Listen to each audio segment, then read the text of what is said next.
Hey guys, welcome back to my channel Akanksha aspiration. Hope you all are doing good. अगर आप Bihar teaching vacancies की preparation कर रहे हैं और आप क्लास 6 to 8 में मैथ्स और साइंस के टीचर बनना चाहते हैं तो आप मेरे चैनल के साथ जुड़कर अपनी प्रिपरेशन को और भी ज़्यादा स्ट्रॉन्ग बना सकते हैं, क्योंकि मैं अपने चैनल पर साइंस की पूरी एक सीरीज़ चला रही हूँ जिसमें मैं क्लास 6 to 10 की एनसीईआरटी पूरी कवर कराऊंगी और आपको सारी चीज़ें एनसीईआरटी के जितने भी टॉपिक्स हैं साइंस के वो सब कवर हो जाएंगे। साथ ही में मैं आपको प्रीवियस ईयर क्वेश्चन पेपर जो कि बिहार टेट में पूछे गए हैं, सी टेट में पूछे गए हैं या फिर बिहार के किसी भी अदर एग्जाम में जो साइंस आई है उसमें क्वेश्चन जो भी पूछे गए हैं वो मैं सारे क्वेश्चंस भी आपको कराऊंगी। इससे पहले इस सीरीज़ में मैंने 5 क्लास ले रखी है जिसका जो प्लेलिस्ट है उसका डिस्क्रिप्शन बॉक्स में मैं उसका लिंक दे दूंगी, आप उसे वहाँ से जाकर देख सकते हो। उसके साथ ही मैंने एक प्रैक्टिस सेट भी कराया है, उसका भी लिंक मैं डिस्क्रिप्शन बॉक्स में दे दूंगी, आप उसे वहाँ से देख सकते हो। और मैं जो भी चीज़ें बताऊंगी इसका फ्री में पीडीएफ आपको मेरे टेलीग्राम चैनल से मिल जाएगा जिसका नाम है आकांक्षा एस्पिरेशन। आप चाहो तो उस चैनल से जुड़कर अपनी प्रिपरेशन को और स्ट्रॉन्ग कर सकते हो। So without wasting time let's start the video guys. इससे पिछले वीडियो में हमने सेल के बारे में समझा था, आज हम समझेंगे स्ट्रक्चर ऑफ सेल। सेल का स्ट्रक्चर कैसा होता है। तो प्रॉपरली मैंने एक सेल बना रखी है, इसमें मैंने बिल्कुल भी यहाँ पे डिफ्रेंशिएट नहीं किया है कि ये प्लांट सेल है या एनिमल सेल है। मैंने एक जनरलाइज्ड बेसिक सेल बनाई है जिसमें सारे ही ऑर्गेनल्स मैंने बना रखे हैं, जो जिसमें प्रेजेंट होंगे वो मैं आपको उसी के साथ बताती जाऊंगी। तो ये है पूरा सेल का स्ट्रक्चर। इसमें जो सबसे पहला ऊपर का जो आउटर कवरिंग होती है वो सेल वॉल की होती है। सेल वॉल आपका सेलुलोज का बना होता है। सेलुलोज ये आपका प्लांट सेल में प्रेजेंट होता है सेल वॉल। एनिमल सेल में सेल वॉल नहीं प्रेजेंट होता है, ये सेलुलोज का बना होता है। और जो सेलुलोज है ये रिजिडिटी और स्ट्रेंथ प्रोवाइड करता है प्लांट को एक स्थान पे एक जगह पर खड़े रहने के लिए। सेल वॉल सेलुलोज का बना होता है, ये आपको आई थिंक क्लियर हो गया होगा। नेक्स्ट सेल वॉल के बाद आती है आपकी प्लाज्मा मेम्ब्रेन। प्लाज्मा मेम्ब्रेन आपके लिपिड और प्रोटीन की बनी होती है और ये सेमी परमिएबल मेम्ब्रेन है, यानी कि ये जो भी चीज़ें जो ऑर्गेनिक मैटर है कुछ चीज़ों को ये अंदर आने देती है सेल की, कुछ चीज़ों को ये आने नहीं देती है। जो मतलब वो चीज़ें प्रॉफिट करती हैं सेल को, जो हेल्प करती हैं वो चीज़ें आ पाती है ऑर्गेनिक सब्सटेंसेस, जो नहीं है वो नहीं एंटर कर पाते हैं। तो प्लाज्मा मेम्ब्रेन बनी किसकी होती है, लिपिड और प्रोटीन की। और प्लाज्मा मेम्ब्रेन में आपका जो जितना भी आपकी एयर की जो ट्रांसफ़र है, जैसे आपका ऑक्सीजन हो गया, इसका ट्रांसफ़र कैसे होता है, ये आपका ऑस्मोसिस के थ्रू होता है, सॉरी डिफ्यूजन के थ्रू होता है। और जो आपका वाटर का ट्रांसपोर्ट है वो ऑस्मोसिस के थ्रू होता है। तो थोड़ा सा ही गलत हो गया था। ऑक्सीजन का जो ट्रांसपोर्ट होता है, जितनी भी गैसेज है उसका जो ट्रांसपोर्ट होता है वो आपका होता है डिफ्यूजन के थ्रू, और जो वाटर का ट्रांसपोर्ट है वो आपका ऑस्मोसिस के थ्रू होता है। नेक्स्ट है आपका साइटोप्लाज्म। साइटोप्लाज्म सेल आपका सेल वॉल और प्लाज्मा मेम्ब्रेन के अंदर का पार्ट होता है जिसमें आपके सारे सेल ऑर्गेनल्स प्रेजेंट होते हैं। ये लिक्विड फॉर्म में होता है और इसमें क्या होता है, सारे सेल ऑर्गेनल्स आपके प्रेजेंट होते हैं। उसके साथ ही जितनी भी चीज़ें हैं जो सेल वॉल से आपकी जो आपकी बाहर की सेल है और अंदर के जो ऑर्गेनल्स हैं एक दूसरे को कनेक्ट करने के लिए पाथ प्रोवाइड कराता है। नेक्स्ट है आपका रफ एंडोप्लाज्मिक रेटिकुलम। ये है आपका एंडोप्लाज्मिक रेटिकुलम।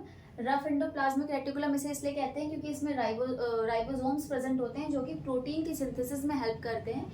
प्रोटीन का क्या वर्क होता है, प्रोटीन हमारी ग्रोथ के लिए बहुत इंपॉर्टेंट है। मसल्स हमारी प्रोटीन से बनती हैं, जितने भी एंजाइम्स हैं वो प्रोटीन के बने होते हैं। तो प्रोटीन की सिंथेसिस इंपॉर्टेंट हो गई और इसकी सिंथेसिस राइबोसोम करता है। और रफ एंडोप्लाज्मिक रेटिकुलम को रफ इसलिए कहते हैं क्योंकि उस पर राइबोसोम प्रेजेंट होता है। साथ ही इसी तरीके से स्मूथ एंडोप्लाज्मिक रेटिकुलम भी होता है। ये क्या करता है, फैट की और लिपिड की आपकी सिंथेसिस करता है। और प्रोटीन और लिपिड का क्या करता है, ये प्रोटीन और लिपिड को भी सिंथेसाइज करता है, इसीलिए इसको इस पूरी प्रोसेस को मेम्ब्रेन बायोजेनेसिस कहते हैं। और ये जो प्रोटीन लिपिड को सिंथेसिस करता है ये प्लाज्मा मेम्ब्रेन को बनाने में हेल्प करता है, क्योंकि प्लाज्मा मेम्ब्रेन आपकी लिपिड और प्रोटीन की ही बनी होती है। नेक्स्ट है आपका न्यूक्लियस। ये जो पूरा पार्ट है ये न्यूक्लियस का है। सबसे अंदर वाले पार्ट को न्यूक्लियोलस कहते हैं, इस पार्ट को न्यूक्लियोलस कहते हैं। ये आपका न्यूक्लियर मेम्ब्रेन है, अंदर आपके क्रोमोसोम्स प्रेजेंट हैं। तो जो ये आपका न्यूक्लियर मेम्ब्रेन है ये न्यूक्लियस के अंदर के मटेरियल को बाहर से कनेक्ट करता है। साथ ही एक क्रोमोसोम्स है। क्रोमोसोम जो है डीएनए और जीन से बने होते हैं। जीन्स आपके जो होते हैं, जीन्स आपका फंक्शनल सेगमेंट होता है डीएनए का, जो कि क्या करता है, किस चीज़ में हेल्प करता है, आपके हेरिडिटी को ट्रांसफ़र करने में। हेरिडिटल जितने भी इंफॉर्मेशंस होती हैं वो जीन्स के थ्रू ही ट्रांसफ़र होती हैं। तो न्यूक्लियस का एक काम तो ये है कि ये पूरे सेल को कंट्रोल करता है। जैसे हेड जो होते हैं ना फैमिली के, पूरी फैमिली को कंट्रोल करते हैं, हमारे फादर हुए, ग्रैंडफादर हुए, उसी तरीके से जो जीन्स हैं, आपका जो न्यूक्लियस है वो पूरे सेल को कंट्रोल करता है। और साथ ही ये आपका जो आपकी रिप्रोडक्शन की प्रोसेस है उसमें भी हेल्प करता है, क्योंकि ये जेनेटिक मटेरियल को कैरी करता है और ये एक जनरेशन से दूसरी जनरेशन में ये सारे कैरेक्टर्स ट्रांसफ़र करता है। उसके बाद नेक्स्ट है आपका प्लास्टिड। प्लास्टिड्स आपके केवल प्लांट सेल में प्रेजेंट होते हैं, एनिमल सेल में नहीं प्रेजेंट होते हैं। और प्लास्टिड्स के प्रेजेंट होने की वजह से ही प्लांट सेल क्या करता है, फोटोसिंथेसिस कर पाता है। प्लास्टिड आपके दो तरह के होते हैं, क्रोमोप्लास्ट और ल्यूकोप्लास्ट। क्रोमोप्लास्ट हम कलर्ड प्लास्टिक को कहते हैं और ल्यूकोप्लास्ट हम कहते हैं कलरलेस प्लास्टिक को। क्रोमोप्लास्ट में ही जो आपका ग्रीन पिगमेंट क्लोरोफिल प्रेजेंट होता है उस जिसे हम कहते हैं क्लोरोप्लास्ट, जिसकी वजह से पूरी फोटोसिंथेसिस की प्रोसेस होती है। और ल्यूकोप्लास्ट क्या करता है, ये एक तरह से ल्यूकोप्लास्ट में स्टोरेज होता है, किस चीज़ का, फैट्स का, लिपिड्स का, इन सारी चीज़ों का स्टोरेज होता है। नेक्स्ट है आपका सेंट्रियोल। सेंट्रियोल केवल आपके एनिमल सेल में प्रेजेंट होता है और ये रिप्रोडक्शन में हेल्प करता है। नेक्स्ट है आपका गोल्गी अपैरेटस। गोल्गी अपैरेटस किस चीज़ में काम करता है, ये स्टोरेज, मॉडिफिकेशन और पैकेजिंग में काम करता है। किस चीज़ के जो भी प्रोडक्ट्स हमारे जो एंडोप्लाज्मिक रेटिकुलम में जो प्रोडक्ट बनता है, प्रोटीन की जो सिंथेसिस होती है या फिर अदर प्लेसेस पे लिपिड्स, प्रोटीन जो भी बनते हैं, उनकी स्टोरेज, उनकी मॉडिफिकेशन, उनकी पैकेजिंग कौन करता है, गोल्गी अपैरेटस। और उसके साथ ही एक बहुत बड़ा काम करता है, लाइसोसोम को फॉर्म करता है। लाइसोसोम के बारे में हम समझ लेते हैं। लाइसोसोम को हम कहते हैं सुसाइडल बैग्स, क्योंकि इसमें कुछ ऐसे डाइजेस्टिव एंजाइम्स प्रेजेंट होते हैं जिससे अगर सेल के अंदर कोई अगर इन्फेक्टेड पार्टिकल या कोई माइक्रोब्स आ जाता है, एंटर करता है, तो ये तुरंत उसको डाइजेस्ट कर लेता है। या फिर कभी कभी ऐसा भी होता है कि सेल पूरी तरीके से डैमेज हो गई और चांसेस है कि अगर वो सेल रहेगी तो वो अगल बगल की भी सेल्स को डैमेज करेगी। तो इस केस में लाइसोसोम्स क्या करते हैं, ब्रस्ट करते हैं, फूट जाते हैं और उसके जो डाइजेस्टिव एंजाइम होते हैं पूरे सेल को जो है वो डाइजेस्ट कर देते हैं। तो इसीलिए इनको हम सुसाइडल बैग्स भी कहते हैं। नेक्स्ट है आपका mitochondria. Mitochondria power house of the cell हम कहते हैं माइटोकॉन्ड्रिया का, क्योंकि ये एनर्जी रिलीज करता है in the form of ATP और इसका खुद का डीएनए और प्रोटीन भी होता है। और साथ ही माइटोकॉन्ड्रिया के साथ आपके जो प्लास्टिड्स हैं इनका भी खुद का डीएनए और प्रोटीन होता है। माइटोकॉन्ड्रिया प्लांट सेल में कम प्रेजेंट होते हैं, एनिमल सेल में ज़्यादा प्रेजेंट होते हैं, क्योंकि एनिमल्स जो भी होते हैं वो मूव करते हैं एक प्लेस से दूसरे प्लेस पर, तो उनको जो है एनर्जी की ज़्यादा ज़रूरत होती है इन कंपैरिजन टू प्लांट्स। इसलिए जो माइटोकॉन्ड्रिया है वो प्लांट सेल में कम प्रेजेंट होते हैं।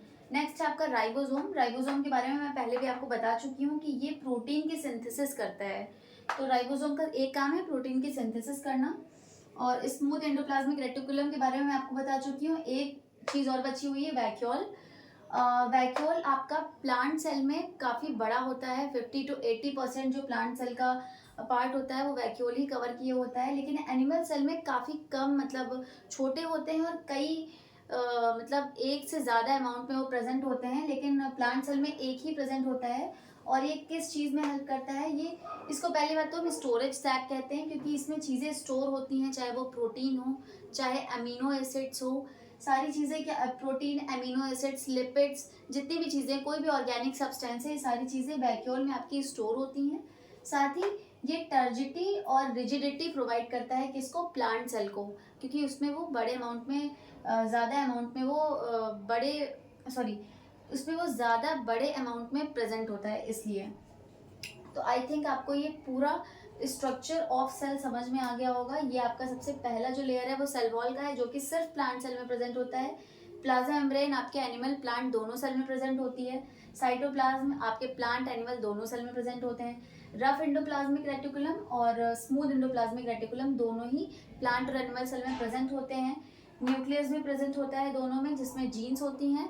जीन्स क्या करती हैं, हमारी जो कैरेक्टर्स हैं, हेरिडिटल कैरेक्टर्स, उसको कैरी करती हैं और ट्रांसफ़र करती हैं।